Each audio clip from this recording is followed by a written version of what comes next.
शेतकरी मित्रांनो नमस्कार. आज आपण सकाळी सकाळी आलेलो आहे पपईच्या प्लॉट मध्ये.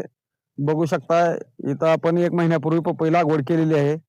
8x5 वर या ठिकाणी 15 नंबर व्हरायटीची लागण केलेली आहे. 1 एकर क्षेत्रावर जवळपास 1100 झाडं या ठिकाणी लावलेली आहेत.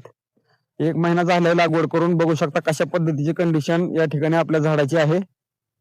या ठिकाणी लागवड केल्यानंतर ना शक्यतो आपण या ठिकाणी 3 ड्रिंचिंग घेतलेले आहेत, जेणेकरून झाडाचा स्ट्रेस ही निघून जाईल ट्रान्सप्लांटेशनचा, आणि इतर जमिनीतील काही बुरशी असतील किंवा इतर कीटक असतील या ठिकाणी त्याचा बंदोबस्त होईल आणि झाड चांगलं सेट होईल याच्यासाठी आपण आळवणी घेतलेली होती. सर्वात पहिले आपण या ठिकाणी IBA, व्हिनिक आणि त्यासोबत थायपॅनोल मिथाइल या बुरशीनाशकाची ड्रिंचिंग घेतली होती, जेणेकरून व्हिनिक आणि IBA मुळे या प्लॉट मध्ये या झाडाचे जे रूट डेव्हलपमेंट आहे, सुरुवातीच्या काळात रूट डेव्हलपमेंट होणं या ठिकाणी फार महत्वाचं आहे. आणि IBA आणि व्हिनिक मुळे, जेणेकरून IBA हे एक रूटिंग हार्मोन आहे, त्याच्यामुळे रूट डेव्हलपमेंट खाली मुळांचा विकास व्यवस्थित होणार आहे.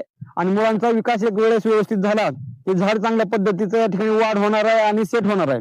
त्याच्यासाठी IBA, व्हिनिक आणि थायपॅनोल मिथाइल बुरशीनाशकाची आपण सर्वात पहिल्यांदा आळवणी घेतली होती. त्याच्यानंतर दुसरी आळवणी ही आपण मायकोरायझा ही देखील आपण रूट डेव्हलपमेंट चांगल्या पद्धतीची व्हावी यासाठी एक मायकोरायझा या ठिकाणी आपण वापरला होता, प्रति एकरी 200 ग्राम याप्रमाणे. तसेच तुम्ही बघू शकता त्याच्यानंतर वाढ ही चांगली झालेली आहे. कशा पद्धतीची वाढ या ठिकाणी झालेली आहे ते तुम्ही पाहू शकता. या ठिकाणी या प्लॉटला आपण तिसरी आळवणी केली होती. त्याच्यानंतर 1261 200 लिटर पाण्यामध्ये 5 किलो, त्याच पद्धतीनं थायमेथाक्झम 30% हे कीटकनाशक 1 लिटर, आणि त्याच्यासोबतच आपण या प्लॉटचा स्ट्रेस निघून जावा, वाढ चांगली पद्धतीची व्हावी यासाठी अमिनो ऍसिड 60% मधलं या ठिकाणी आपण ड्रिंचिंग साठी वापरलं होतं. त्याच पद्धतीचं बघू शकता आता ड्रिंचिंग करून साधारणतः 7 ते 8 दिवस झालेले आहेत. अशा पद्धतीची वाढ तुम्हाला संपूर्ण प्लॉट मध्ये पाहायला मिळेल. बघू शकता कशा पद्धतीचं झाड चांगलं झालेलं आहे. कोणत्याही कीटकाचा किंवा रोगाचा प्रादुर्भाव याच्यावर दिसत नाही. उत्कृष्ट वाढ चालू आहे.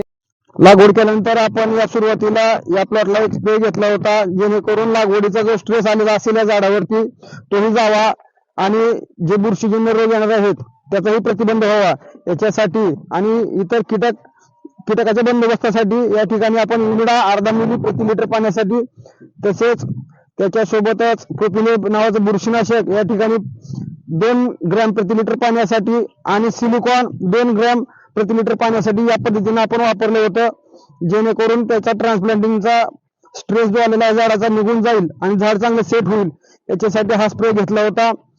त्याच्यानंतर दुसरा स्प्रे आपण याच प्लॉटसाठी वाढीसाठी घेतला होता, तो म्हणजे चिलिटेड कॉम्बी 1 ग्रॅम प्रति लिटर पाण्यासाठी.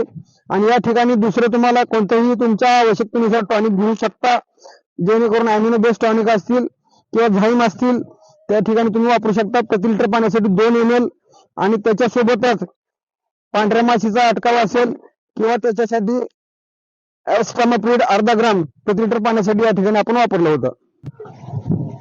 आमची माहिती आवडल्यास आमच्या पेजला फॉलो करा, या व्हिडिओला लाईक करा आणि तुमच्या पपई लागवड केलेल्या शेतकरी मित्राला शेअर करा. धन्यवाद.